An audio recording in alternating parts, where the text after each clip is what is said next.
I'm Rachel McLeod, and I am a licensed clinical social worker and emotional wellness coach. And today, I want to talk with you about reasons why I always have to read this. You may feel, no, I'm going to go from the top. Here we go. Actually, no, I almost did that. Okay, I almost pulled perfectionism on it. And I was like, I'm starting over. But if you have been watching me for any amount of time, you know that I'm going to make mistakes throughout all this, and we're going to have a really good time together. And I'm going to talk with you about how your brain helps you heal. But today, I want to talk about even if the idea that you can be successful in so many areas of your life, but feel really disconnected from the people that you love, the people closest to you, and and it's not a funny topic. I was just thinking about. Let me take you from the top. I was thinking right before this started. I was thinking about how I was looking at my. I think I still have remnants of my Halloween makeup on.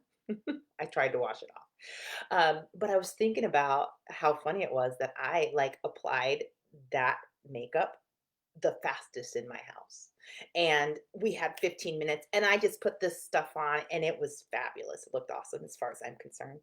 And I am the least talented artist in my family. And they're just doing such phenomenal work. But anyway, and I was thinking about the dynamics between people that have incredible skill and perfectionism, and then this video started, and the challenges that are faced when you have all this great skill, and sometimes it's hard to put out your artwork or your coaching program or this or that because you're so good that it's like there's all these blocks, and perfectionism can really get in the way. And then I started this and I was like, I totally messed it up and I was going to start over, and I was like, aren't we all just human? And I'm going to just do this anyway. So that's what was distracting me in my head and why I was laughing and what we're doing. But let's sink in here, because what I want to talk to you about is something that I've been thinking about for a while, and an experiment I really started a while ago with myself, because you may know that I had a raging anxiety disorder. I also had a lot of complex childhood trauma and having to do with neglect. Um, and from some really amazing people, but also my family has a lot of history of anxiety and depression and those sorts of things. And while you're doing all of that, you become unavailable to your kiddos, and it's just part of the illness. And that's really what I was a product of. And the thing about neglect is that it's said to be worse than the traumas that actually happen to you. Neglect happens when things don't happen.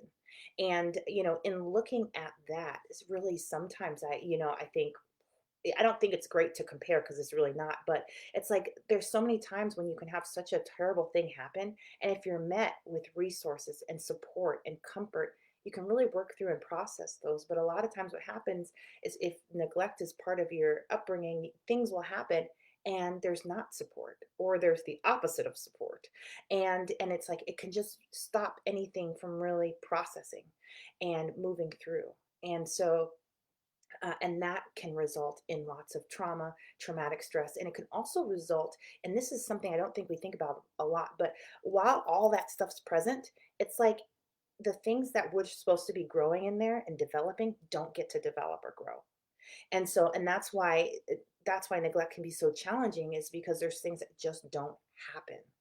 And so by the time I start, you're an adult, there's all these things that haven't happened yet that neurologically need to come up and need to happen. And so not only do you have all these symptoms of anxiety, depression, and traumatic stress, you've got all these other things in place as well. One of those things is difficulty connecting with others.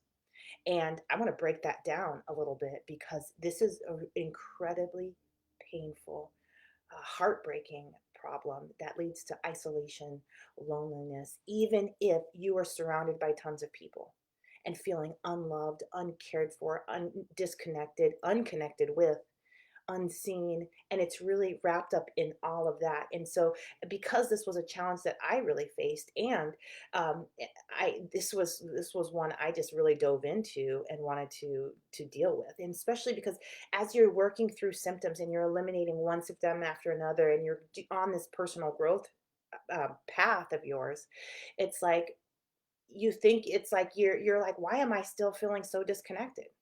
And why is this happening? Why is this pattern still in my family?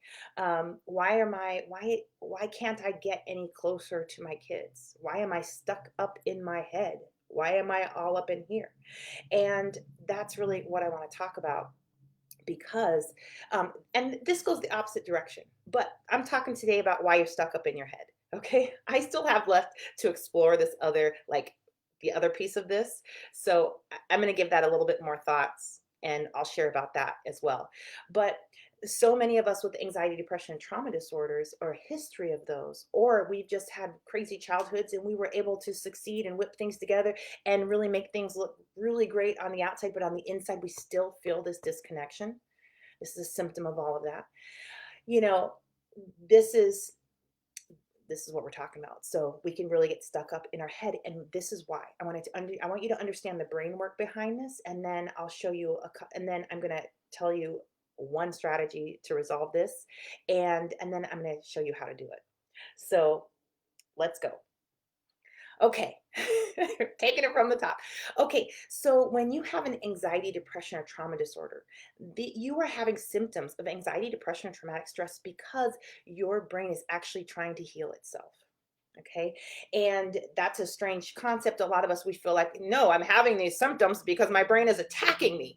And it feels like that, and I'm going to let you have that, but it's really happening because your brain is trying to heal itself, and your survival center is trying to keep you alive, and because your inner healer is trying to understand all that stuff that it couldn't get processed, and that's backed out, and it can't get a hold of because your inner healer is like, you can't touch that. That'll take you into despair. That will take you into agony. That will take you into anxiety. It will take you into a panic attack. Don't touch it. And your inner healer is like, I need it. I need to get to that. I need to touch it. And it never stops, and it will never give up. And let me tell you, you don't want to fight that part of the brain. You want to give that part of the brain what it wants. But it really can't get past the survival system, because the survival system is the authority on pain.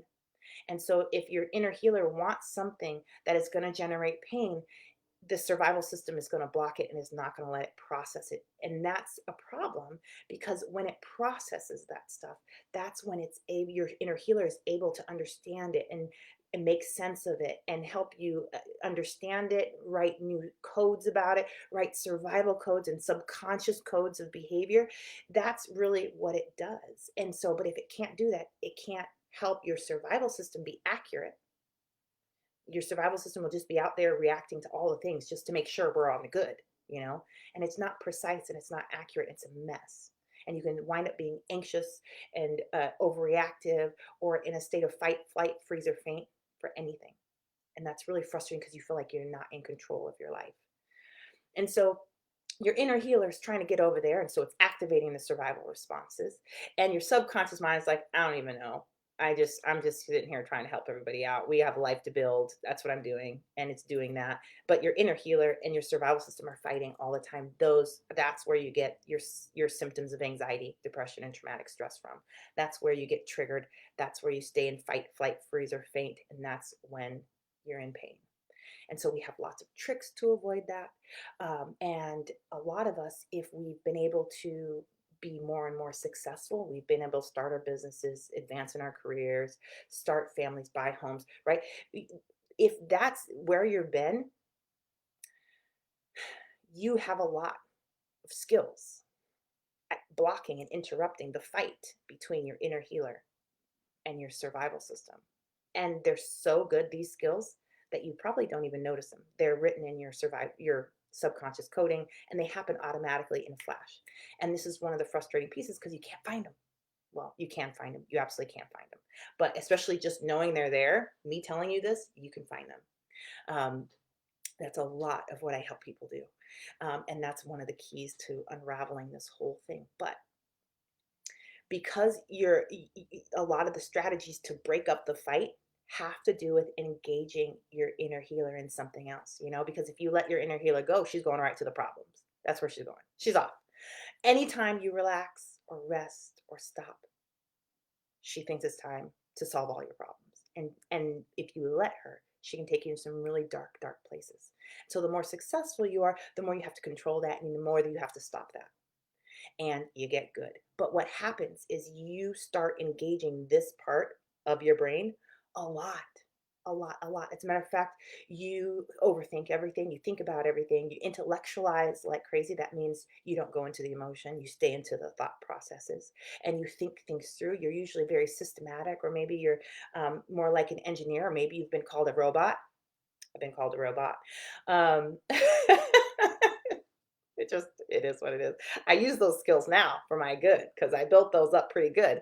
But you know, and so, but you find all the strategies to stay in your thinking center and to use your thinking skills.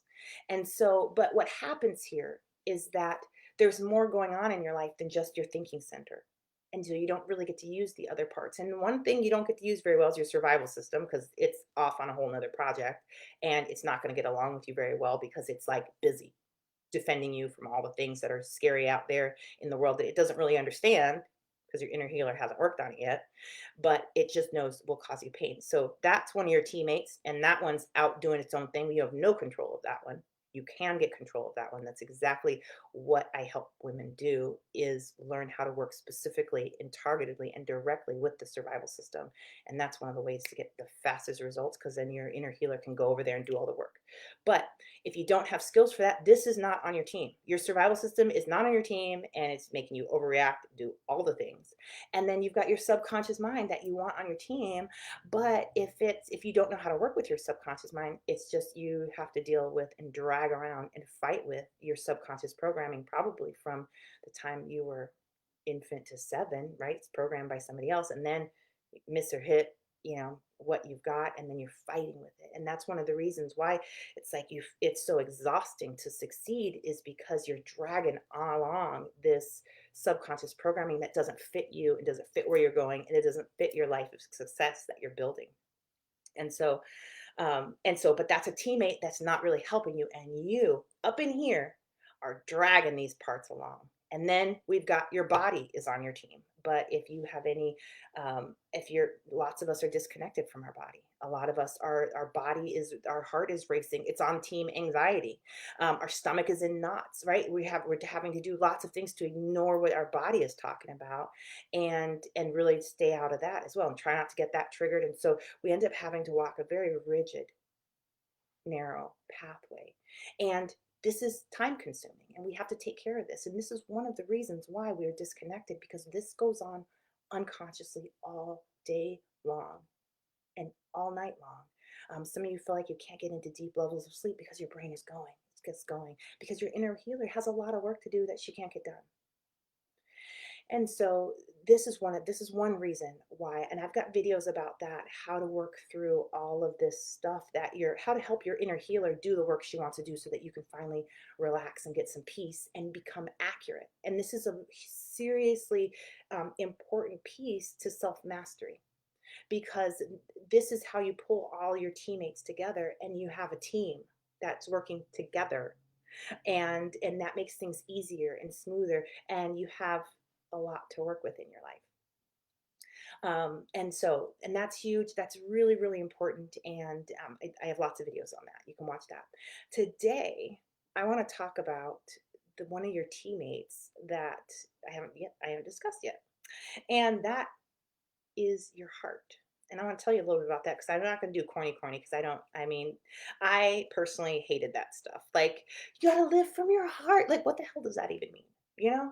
So now I'm all about, you got to live from your heart. And I know what that means. And we're going to talk about that, but we're not going to do it in corny fashion. Okay. Even though I do love a good corny thing, but not about that one, because that one's like, it's like boundaries. When I first heard about boundaries, like, what does that even mean? So until we get there, I want to talk to you about boundaries. Anyway, uh, I do know what that means. And your brain turns those on for you. You have tons of wonderful, beautiful boundaries and the ability to set those. It's just, you got to work with your brain to get your brain to put those in place, tell you what they are, and then really be able to maintain them. That A lot of that has to do with working with your survival system. We'll do a talk on that later, but right now we're going to talk about your heart. Okay. And so, okay, so here we go. There's a study. And this is what legitimizes this for me. This one says, "Okay, I better take this thing seriously and get to the bottom of this." And I want you to know, I googled this thing to find the study, and so I'm not just gossiping about a study. There really is a study about this. I do like to make up stories, but this one is actually a real thing. Stories are great. They help us learn things, right? Um, our subconscious minds love them. Anyway, so the deal with this study is that this dude, that's all I got for you. I will post the study in this thing eventually. But dude who's a heart math specialist, and he hooked people up to a bunch of electrodes and their heads on their hearts areas. I don't know where else. Those are the important ones to the story. So, and he sat them in front of TVs, and he flashed different scenes in front of them to see how their brain and their heart were going to react and respond to this. And as was thought, the brain was responding really quickly, like on point, electric fast, because brains are electrical and they move at electric speed. And so that was awesome. But what he found about the heart was that the heart was responding to what was on the screen of the TV before the image was shown. Okay. So the heart could pick up information that had not yet been delivered.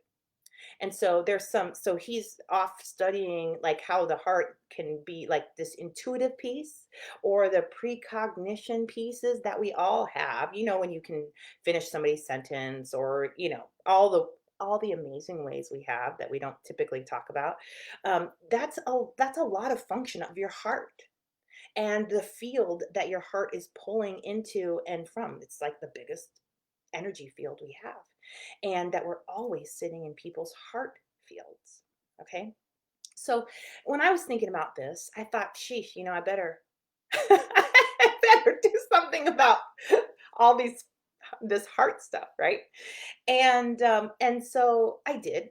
And because I believe, and I have found that you can build any function you desire to create. You want to build you want to build the function of being able to have sales calls, you can build that in, right? You want to build the function of being able to double your income, you can build that in, and you need to, in these things, because your brain doesn't have a code for that. Otherwise, it would have already been doing that. So your subconscious doesn't have a way of making that happen unconsciously for you. And so you build these things. Being able to connect with other humans, you build these things. That's a function that your brain and your body have for you. And to be able to receive and feel like you're being filled with that, with love, right? With this problem, it's like you're around people that love you and you love them, and it's like it never meets. It doesn't like do that thing, and it does every once in a while randomly, and it feels so amazing. But then you can't really do it intentionally. You can't, and that indicates to me that that needs to be built in, so that, because our job, part of our boundaries, when you get that feeling, it tells you, I love that. Your job is to make sure you get more of that. And when you don't like something, your job is to make sure you get less of that. You build this in. This is part of how you function and your subconscious programming. And you want it in there because that's how you get out of hypervigilance and you stay really in that relaxed state, but things moving well, right? So, okay, back to the heart. Okay, so we've got this amazing heart field. We've got like, it's got this technology we're trying to get into here, this like precognition, intuition technology, but it's also where the juicy stuff is. It's also where that heart connection comes from. And yeah, so let me tell you what I found. And this is not just for me. And I'm going to tell you what I found as I've worked through this with myself. And I'm on a journey like of discovery. So if this is something that keeps like I get to learn more, I'm going to do it. But this is something that I've been working on with my clients as well. And I'll tell you what I've found and what I'm observing. Okay. So a lot of times what happens is because we are so stuck in our heads and we're fighting this anxiety piece, we don't even have like the connection between our heart and mind well established. Like we can get there once in a while randomly, but this is not a strong connection. And we want this to be a strong connection. Okay. Now, the other piece of this is that that if you're going to stay in your head, that means you're staying with thoughts, right? Thoughts are the most important things. And you'll know this if thoughts are how you function. If you spend more time reading, if you spend more time listening to podcasts, staying busy, um, distracting yourself with mental activities, this is ways that you know this is your comfort zone, right? And so and the other reasons for that is that the first thing is that we really need to be able to connect with ourselves before we can connect with somebody else. Because when we can come into ourselves, connect with ourselves, and then connect out from that place, right? So, but if you can't get into from your head into your heart and out, you're not going to be able to do this. And what happens is when you are not able to shift into your feelings and your emotions, which I'm going to say is also a heart thing, let's just do that. If you can't sink into your heart, if you can't sink into your emotions, because if you can't sink into who you are, because if you do, you're gonna trigger anxiety, panic attacks, all your worries, all your concerns, all the things that are stressing you. If you're gonna open that can of worms and you can't, then the door between here and here is closed. That's why it's so important to go ahead and do this work of inner of healing all the emotional baggage and moving it through your inner your healing pathways, because that will make the door available into your inner self. Okay. The other thing is that so once you can get into yourself, now you have the ability to come out and move into others. A lot of times we're going to try to make a thinking connection with people, and that's just not as rich. It's not as fun. It's just not. It's just not the place you want to live from. It's like you want to get the heart love juice flowing. Like that's like the nectar that rejuvenates us all and that creates passion and vibrance, whether it's between your job and you, whether it's between your child and you, whether it's between your husband or your wife and you, or your partner and you. This is where we get the heart love juice flowing. It's not through thoughts. You don't think your way into love, you fall into it, I'm sure, into that love heart juice area. And that's really where you want to live from. So as long as you're stuck up in your head, you're going to be missing out on so many deep connections on the heart love juice. And so the goal there is really to get you into your heart. And and let's say heart love juice, like you're not trying to deal with that right now. Okay, I get it, but there's a lot going in here. This is one of your players. This field is one of your players. This is part of your protection. This is that thing that tells you that's not a good person for you to be dealing with. This is one of the players that tells you all kinds of information that helps you navigate the world. And we want you to have that. It's really, really important. And then, so I will tell you that as I have been working here, and I'm going to give you a simple exercise to start this process. But what I have noticed is that my intuition has opened up tremendously. And I've noticed that it's opened up tremendously. And I was just like, I've just kind of been like, whoa, okay. Um, I do a lot of energy work. I'm taking my third year of eating energy medicine, and you do like energy work with people laying on a table. I'm in this. I got into that rabbit hole. It's a 4-year program because I wanted to work with past life regressions. I already do that, but I wanted more training and I wanted more. I wanted to know. So she said, like, I'll teach you that in year 4. That's what the program says. And so I was like, okay. I had no idea I would be going on this like chakra, acupuncture points. I had no idea I was learning all this stuff, but she's got me. I'm in year 3. I'm on this ride. And I was the student in there that could see no energy, feel no energy. I don't know what these people are talking about. Okay. That was me. Now I'm in this place, and it's like I just started the 3rd year, and it's like I'm seeing all kinds of things with people's chakras and their meridian points and their things.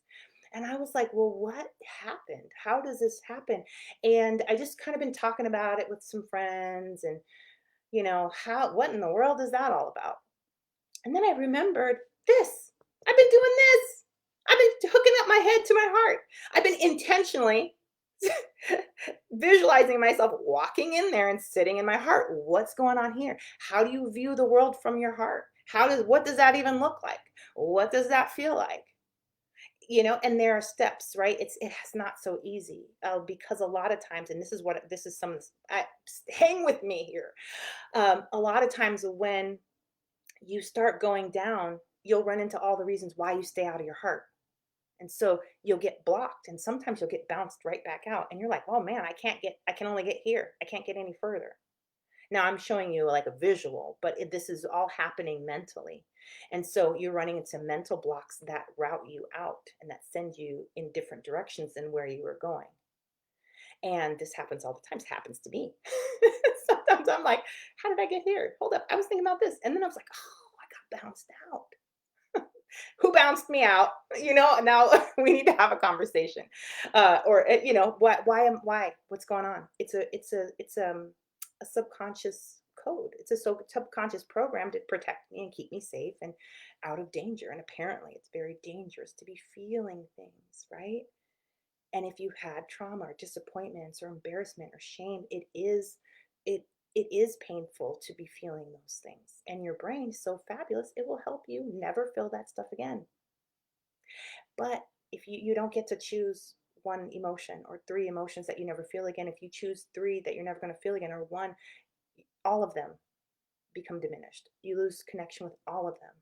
And so that's why it's so important to be able to be really good at working with all these different emotions and moving them. We don't want any of them getting stuck, because then that creates a lot of pain and distress. And then your survival system shows up and shuts the whole thing down and blocks you out and does all sorts of nonsense. And then it learns that that emotion is dangerous. And then it goes and has conversations with your subconscious mind, says, hey, we need to not be feeling that. What are you going to do? How are you going to make that not happen again? And then your subconscious mind's like, oh, okay, let me take care of that for you. All behind your back, and the next thing you know, you're avoiding things. Or you're having a panic attack over things. Well, teacher, how about this? How about this? Your subconscious says, how about when we do this, and she runs into that? How about we have a panic attack over there? So we really teach her to stop doing that. And so your survival system says, okay, that's a good plan. We'll do that. And now you have a panic attack over here that you never had before, or that was gone for a while. Now it's back. So really, the pain that you run into is such an important thing to learn how to work with, because that your survival system really will get in there and shut the whole thing down. So here we go. We're talking about moving from your head to your heart. When you're doing this, you can run into those blocks, and then if you can just pay attention to them long enough, your brain will reroute them. Okay. Now, there's lots of reasons why you can't pay attention to them long enough that have everything to do with your survival system and how it's saying, I don't like you looking at that, and stop it now. It's like, as far as it's concerned, you're holding a hot pot, right? You're holding something that's hot, and you're saying, I'm not letting go of this. And your survival system is really, if you hold a pot that's burning, it automatically will take hold of your body and release it. That happens with our thoughts too, if it's painful. And so to be able to do that, you can really use an intervention with that helps the survival system say, oh, okay, you can hold on to that. You can pay attention to that thought a little bit longer. And then you learn how to work with that, with your survival system back there. Some people's survival system you can hold it back, or hold it to the side, or work with it for a little bit, and that's it. Some people's will just open right up, and things will just keep moving, moving, moving, moving, moving. Right? But the thing is that you can pay attention to these things, use an intervention, and move that block completely out of the way. Your whole brain will reorganize in such a way that that block doesn't show up anymore there. Okay. And so now you're from your head, and now you're able to get down. This is where the block was. Now it's clear. And now you're going down a little farther, and you run into another one, and you just repeat the process, and you pay attention. What is that? Right? And you can ask yourself a bunch of questions about that. That's one of the things I teach people how to do, and I do with people, is that it's not about the question necessarily as much as it's about you're buying your inner healer more time to look at this problem that she's been trying to look at for a really, really long time and can't. And so we're holding the attention there, and you're using an intervention to pull your survival system out of the project, to get it to, release the kibosh hammer so that the work can get done, and all of a sudden it's done, and now you're coming down and you may run into another one, you may run into 10, you may run into 100, it doesn't matter. We're going to stay on it and resolve every one of those things so that you can get right in here into your heart. And then we're working on the relationship. And then, by paying attention to these two at the same time, your inner healer is making a code to make that connection strong. The pathway in there, it'll like pave it, like nice new pavement, cement, like you can rollerblade down that, you can zip down that, and your brain and your heart are like super electrical, so it's fast. And you want that highway connection between them to be direct and to just to be well laid out. And your brain will do all of that for you. Your heart will do all of that for you. It's just a process. And so the next, hey, there's a process to all of this, but I have laid all of that out for you. Okay. And you can use any intervention you like. You can try that. You should notice that changing quickly. And I'm talking days, weeks, maybe months, depending on how much time and effort you put into it and where that is on your priority list. But one way just to get started, this is an energy exercise. And so I really like these energy exercises. I'm having a great time in Donna Eden's program. And because I'm really into it because I want lots of ways to help people move emotion, energy, problems out with that they can't necessarily consciously pay attention to. Sometimes the things that have happened to us are so awful and terrible and activating, and the survival system will just not allow it to be processed. And so these interventions you can really do a lot of work without having conscious awareness of what's happening.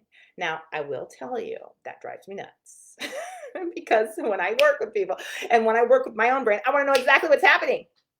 I want to see this. And that's why I have 3 interventions that I use specific and targetedly that I know exactly what's going to happen. But I'll tell you what, these energy exercises, I don't know what they're doing. But I get as much feedback as I can, but I can tell you that they are deeply healing, and they help us, like they help my clients move through stuff that they could not do before, and or that they couldn't do consciously, and they add to the healing in ways that awesome. And they're stabilizing to the whole system. I could go on and on and on. That's why I'm in there still. If I wasn't seeing like incredible and dramatic results, I wouldn't be hanging around because I like results and I like quick results. And so this one has impressed me. So, but try this. And while you're doing this, I want you to understand up front that you are going to be running into emotional and mental blocks. And I don't want you to push through them. I tell you, do not push through them because you will piss off your survival system, and you don't need those problems. You don't. Okay. So if you find a block, that's enough for now. Let it go. And if you're going to start doing this work, learn some interventions. Learn the emotional freedom techniques is wonderful. It's quick. It's easy. As a matter of fact, you can find a handout on my website by going to rachelmcleod.com/handout. And you can download 3 of my favorite interventions and just practice those, because when you start to open things up, they start opening up, and you want to be prepared to reach them. Otherwise, you can feel like there's an avalanche over you. And if you're going to do this by yourself, you don't have anybody in your corner who has your back, that can help you work with this avalanche that's now opened up, right? And so progress at your own, take full responsibility of your emotional wellness and your mental wellness and your physical wellness as you do this. So this is as easy as it is. You're really going to step up in here, put your hand on your heart and your heart chakra and your head. This is the area of your 7th chakra, but it's also your prefrontal cortex. It's your thinking center, right? Well, I like that. When I'm moving energy, whether it's with me or somebody else, it's always like,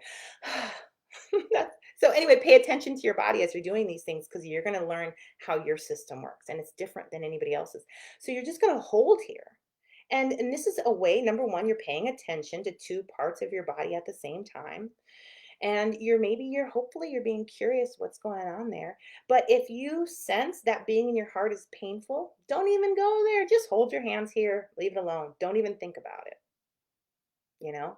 Feel free to like do all your other distraction techniques, like watch your little, your movies or whatever while you're doing this, and just let your energy systems, your chakras in this case, do what they do.